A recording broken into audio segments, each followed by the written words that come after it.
Hello, good afternoon. Michael Wynn, Chief Digital Officer of Digital Ops, Division of RB Oppenheim Associates. Welcome to the Digital Marketing Podcast and video series where we talk about digital marketing strategies and tactics to help grow your business. Today, I'm joined by an incredible guest, Rytis Lauris from Omnisend. Thank you, Rytis, for joining us today on the show. Thanks for inviting. It's a great pleasure to be here and to talk to you. We were talking a little bit when we first jumped on the call, and as my listeners will be able to hear, Rytis is not from Montgomery, Alabama, but in fact is from Lithuania, North Europe. So pretty cool. Actually, you know what? I did have a guest that was originally from Spain. So I guess you're the second international guest on the show, so that's pretty cool. Tell us a little bit, Rytis, about Omnisend, how you guys got started, and just kind of introduce yourself.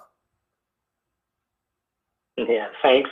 Yeah, that's kind of cool to be somehow exceptional, so being European is an exception here. So really, thanks for having me. And this is amazing how technology enables us to really be in the same show and really talk to each other, and even have this video recording happening while we are really in the distance. So yeah, and getting back to Omnisend, really, I'm a co-founder and CEO of Omnisend, which is a marketing automation platform built for everyone who sells online. So we basically help everyone who sells online, retailers or just like online businesses, to communicate with their existing customers via email, SMS, text messages like Facebook Messenger, WhatsApp Messenger, web push notifications, as well as like synchronize data and run campaigns through Facebook and Google Ads, either retargeting campaigns or lookalike campaigns. Yeah, so basically all in one, all different channels, and all in one platform, what you need to communicate with your existing customers.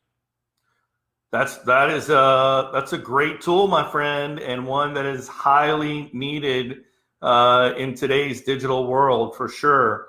I think that people are going to see the title of today's episode, Omnichannel Marketing, and they're going to be like, what the heck is omnichannel marketing? Like, I don't even know what you're talking about. Like, do you mean like my stuff is going to show up on different channels, like ABC, HBO, so I know we're going to have some savvy, sharp digital folks that'll be like, yes, I'm ready for this episode. Then we're going to have some new people that aren't familiar. So if you had to give us kind of a basic overview of what is omni-channel marketing, let's kind of start there.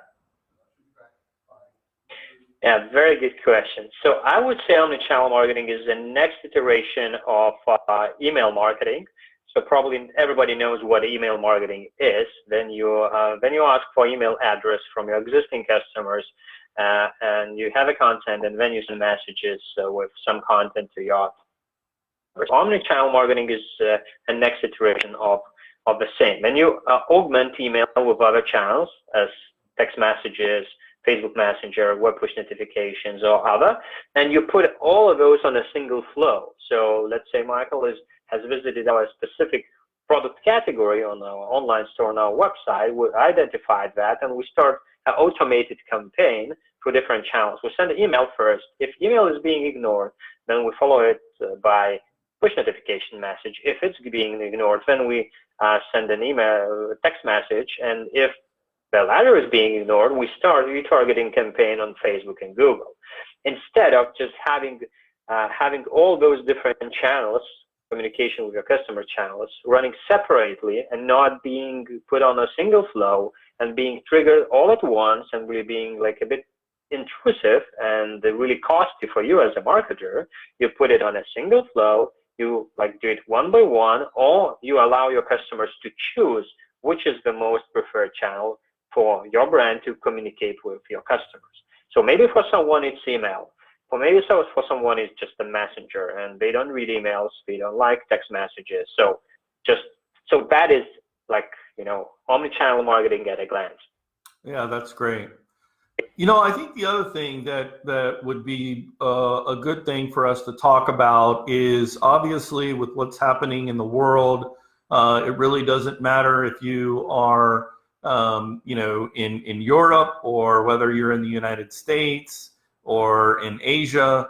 Everyone is being impacted by COVID-19, and so I think that with self quarantine or shelter in place. A lot of people are spending more time, in their homes, and they are relying upon, their primary connection to the internet and spending more time on the internet than ever before. I actually got an email from the executive president of Cloudflare earlier, I think it was last week, and he talked about the trends that they saw in internet traffic in Italy during what they're going through right now, and he said that across Cloudflare's traffic pattern, they saw an average of 10% total global increase of traffic, and that seems like a small number, but when you're talking about the entire internet going up 10% in traffic, that's freaking huge, right? And then he said, when you look at Italy as a region, their overall traffic went up 30%.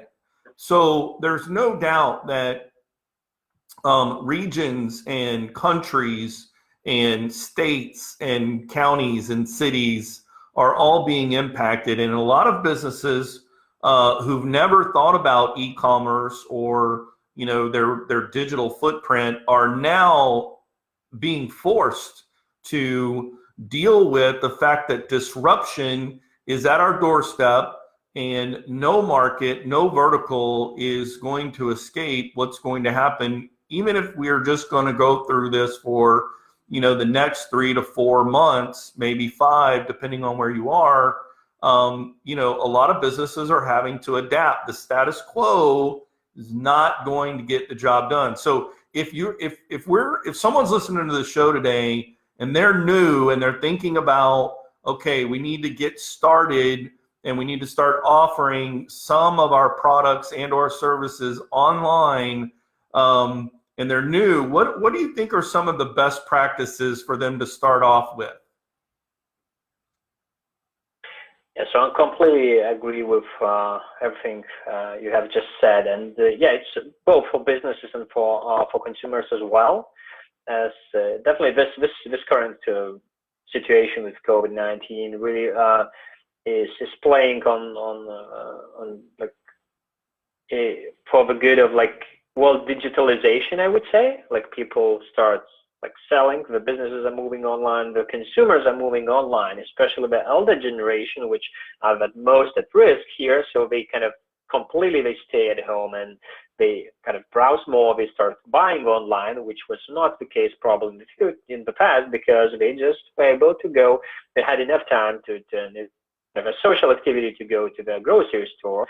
Now they need to do it online. So definitely it's a good trend for digitalization, and I do agree that I know that in the UK, just had a call today that the people are just getting home and locking themselves at home, and the consumer internet is facing a huge challenge because the bandwidth is not enough in certain regions that there are no offices, etc. So that's the thing. And okay, but just getting back to the beginners, those who just made a decision or being forced to move their businesses to online. So I would say the key advice from myself would be, you should start your retention marketing and retention communication with your customers from the first time someone lands on your website. So what does basically mean? That you have to start thinking about how are you collecting permissions and consent to communicate with your customers. So all the subscribe forms, asking for email addresses, asking for phone numbers, asking for permissions to send web push notifications, and etc. So use all those forms on your website. That's very, very important, because you're gonna pay a lot for Google or Facebook or Amazon to land someone on your website. And usually what happens, only around 3%, up to 3%, 2 to 3% of your traffic really ends up in a conversion. That means that 98% of the traffic you just lose, but you have already paid for that traffic. So my advice is really convert some of that traffic into subscribers, and you will get a second opportunity to sell to them. So which is already a big thing. And it's really depending on the different forms you use, like say basic subscribe form. Somewhere in your footer you're going to have a conversion rate from your entire traffic. But if you're going to use like pop-ups, exit intent pop-ups, or some like contextual pop-ups in different pages of your website, which really reflect the products or the services which are being displayed in that specific page. So the conversion rate can go up to like 7 or 8%, which is a lot. So let's say you have 90% of your traffic, 2% of those buy something from you during that visit. Then you have you convert extra 8% into subscribers. So four times more, you still have a chance to convert in the future. So that's very important to really start doing that. And especially those who just start, sometimes they say, I hate those pop-ups. Yeah, you may hate them or love them, but they just work. What else is very important is really you can add some gamification elements to that to make more fun to do, or maybe just give an incentive. So make the reason for people to subscribe instead of just showing a pop-up and saying, okay, subscribe now. There's going to be a question, what's in it for me? So what do people usually love? First thing, they love discounts, free delivery, free samples, like all those kinds of incentives. Or second thing, they love playing games. So like Wheel of Fortune, or maybe some box, unbox a discount, find what's inside, it's hidden, etc. So all of those things really work really good. And yeah, so you can find, let's say in Omnisend we have some default forms there. You can just find there. We do have pop-up forms there as well. So it's all in one tool. You can use the tools like Just2Know or Opt-in Monster to run those pop-ups, and then feed those subscribers into your email service provider like marketing automation tool. Oh yeah, that's great. Well, what about this? One of the things that I think, especially if you're new to the online sort of component of e-commerce or revenue generation through sales through your website, is what are some things they should avoid? I mean, if we can help them avoid a mistake before they get started, what might you advise them just from the start? Yeah, so I would say like two things for the very beginning. First thing is really to try to understand, or initially to guess, what is actually your audience look like, and you can hire like professionals for that, because it will really acquisition and drive the traffic to your website, which is like completely different to like standard brick and mortar businesses. Because if you have a store in the high street or whatever, maybe in the neighborhood, you will always have some traffic passing by, and you need just to like show in your display some ad in your window, etc., and you will have some people getting in. So online is completely different. There is no one passing by, and you have to invite everybody and to find people somewhere, like Google, Facebook, Instagram, you name it.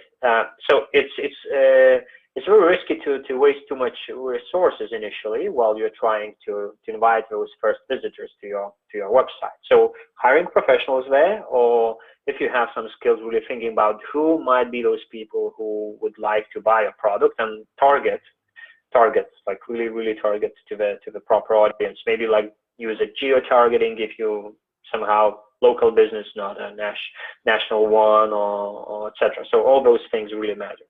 So that I would say that this is a first advice. And the second advice, what you should avoid, is it's related to what I just said before about like collecting subscribers and like using pop-ups and various gamification elements. So please don't, as an incentive, it always should be something what is related to your product.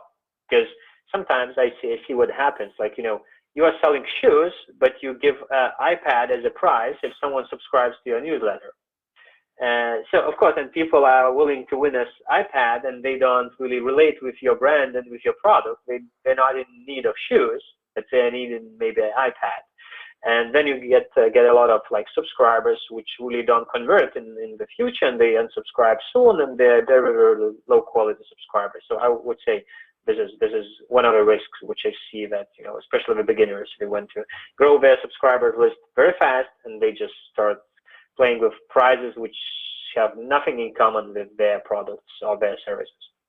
Yeah, that's a great piece of advice. I think I want to just kind of add my 2 cents from what we've seen with some of the digital ads that we've run. Probably about a year and a half ago, we switched from a really heavy single source creative campaign to what I would call contextual at scale model, where our ad campaigns can average anywhere from 30 to 60 different pieces of creative running at the same time, where you don't have ad fatigue from seeing the same ad over and over and over again.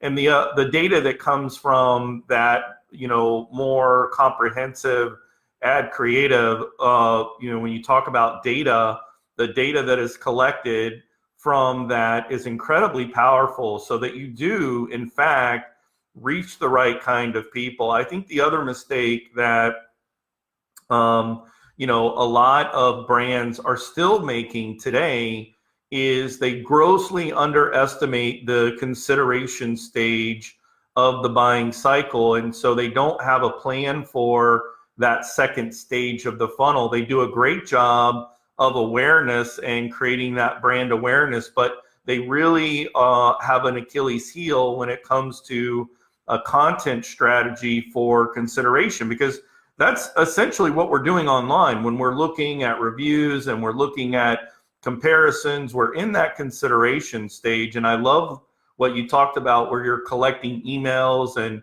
you're collecting phone numbers for text messaging, but having a content strategy around the consideration stage of compare the top 10 products or services in your segment, or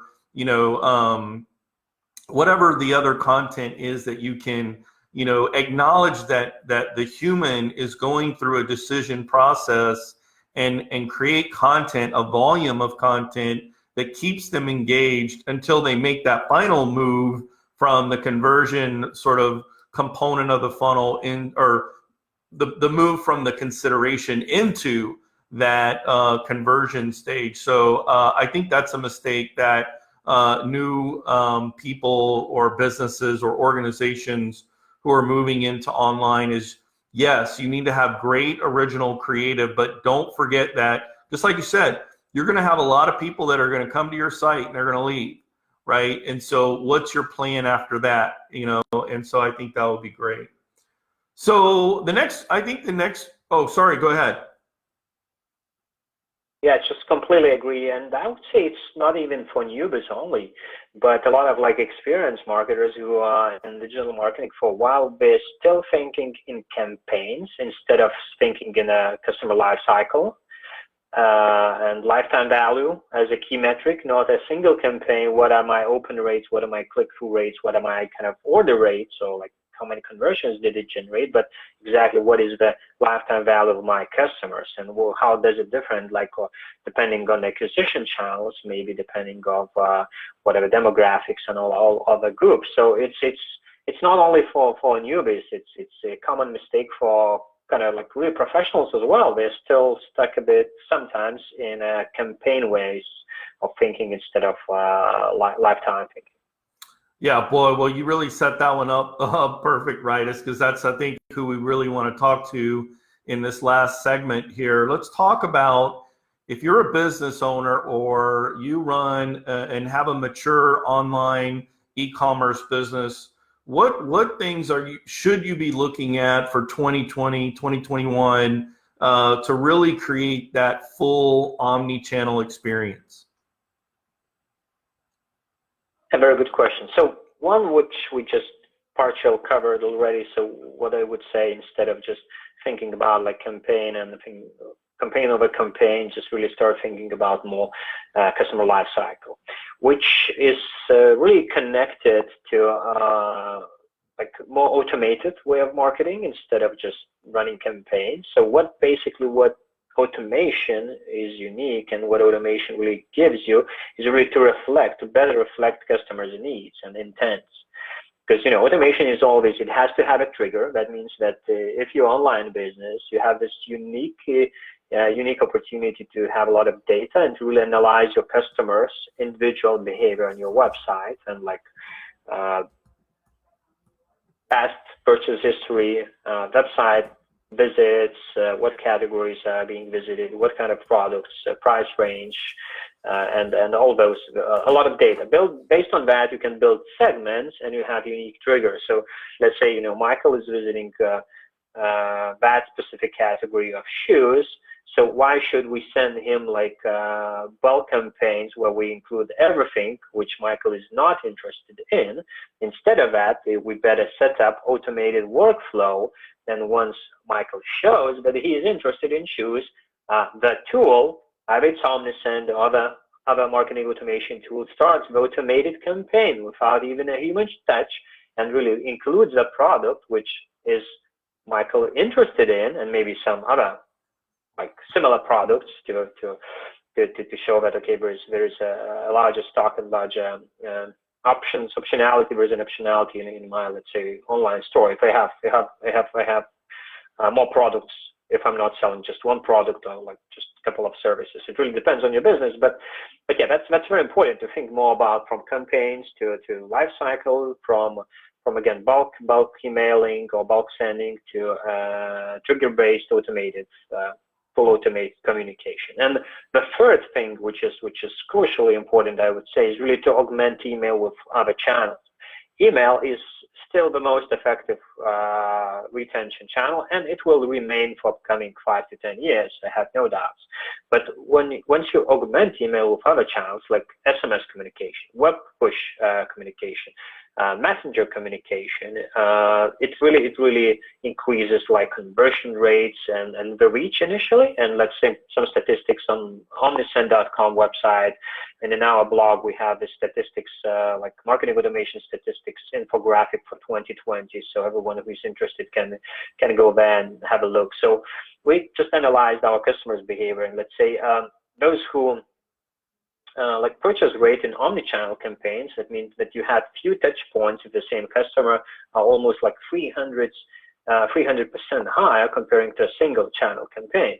So it's a huge difference, and it's, for the business, you do it the more cost-effective way. For the customer, customer is not overwhelmed with too many messages for our different channels, and you know, it's kind of win-win situation. So I believe this is exactly the direction all the digital businesses should be going to. Yeah, I love that. You know, it also makes me think too, I think another overlooked sort of just further development of that customer life cycle experience. I think there's two stages of the funnel they're literally chopped off in many businesses, and right after conversion, the next thing that your company should think about is loyalty, right? How do you move them from a conversion into that loyalty? And I think like what you were describing is perfect for that.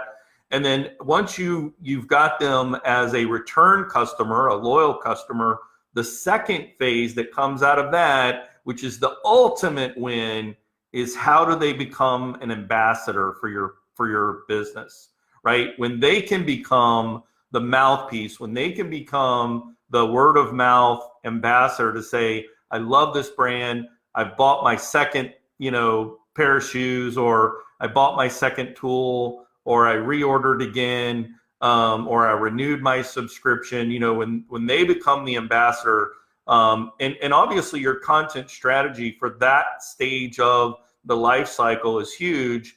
and it's part of your automation plan. So I think for mature online businesses who maybe have done really well and like where the trend where their conversion rates are, obviously your conversion rate for people who have already done business with you is even greater, right? You have much greater chance of reselling someone who's already trusted your brand for the first time. So that would be my two sort of things to throw in as far as if I'm a mature online retailer, how do I think about the loyalty and the ambassador phase of the consumer life cycle? Well, guys, we are just about wrapped up at a time. Any parting thoughts, Rytis, that you want to share? Yeah, so I would say definitely use different channels, use them smartly, contextually, because email is still the most effective for bulk campaigns, so like for new arrivals and educational piece, as you just said about the content, etc. But like SMS is great for all the post-purchase communication, like informing customers. So even what you just said about converting them into advocates. So leave us a review, shoot a text message, and text messages open rates are much higher comparing to emails. And this is the kind of the customer is really engaged with you because the one has just bought from you, and if the one is satisfied with the quality of your service and your product, they will be willing to leave a review, and it's a better chance to reach a customer while using text message. Let's say Facebook Messenger is like super effective in back to stock, especially nowadays when some of supply like is shut down due to factories being shut down in China, and we have like some of the businesses, online businesses.